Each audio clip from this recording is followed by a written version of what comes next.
If you're an author and you want to use Grammarly without losing your voice, this video is going to help a lot. Today, I'm going to show you how to set up Grammarly so it supports your writing instead of flattening it. That means you can catch grammar issues, clean up awkward sentences, and still keep the tone, style, and personality that make your work feel like yours. If this tutorial helps, make sure to hit the like button and subscribe for more simple software walkthroughs just like this.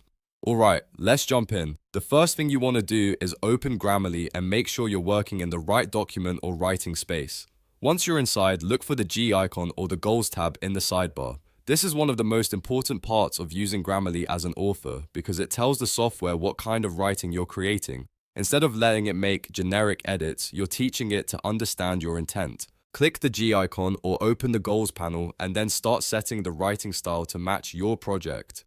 Under Domain, choose Creative. This helps Grammarly understand that you're not writing a business memo or a technical report. You're writing something with voice, flow, and style. That simple choice can make a big difference in the suggestions Grammarly gives you. Next, set the intent to tell a story. This is especially useful if you're working on fiction, memoir, essays, or any kind of narrative writing. By choosing Tell a Story, you're telling Grammarly that your goal is not just correctness, but storytelling. That means it should focus more on readability and clarity, while being careful not to overcorrect the creative parts of your writing. After that, adjust the audience setting. You can choose general or knowledgeable depending on your genre and your readers. If you're writing for a broad audience, general is usually the better option. If your book is aimed at a more informed audience, a specialized readership, or readers already familiar with your topic, then knowledgeable may fit better. This helps Grammarly tune its feedback so it matches the people you're writing for. The reason this matters so much is that authors need editing help, but they also need voice protection. If you let Grammarly use default settings, it may push your writing towards something more formal or more simplified than you intended.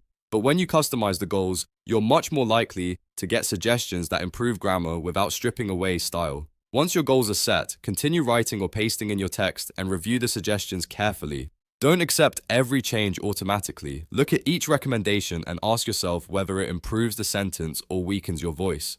Grammarly is a tool to support your writing, not replace your judgment as the author. If a suggestion sounds too stiff, too plain, or too polished for your scene, it's perfectly okay to ignore it.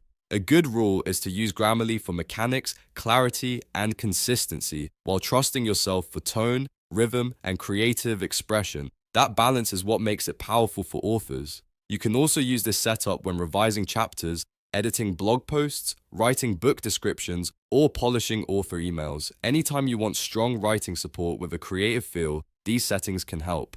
So to quickly recap, open the Goals section, choose Creative under Domain, set intent to tell a story, and pick the right audience for your readers. Then review the suggestions with your author voice in mind. If this video helped you, please hit like and subscribe for more helpful tutorials for writers and creators. Thanks for watching, and I'll see you in the next one.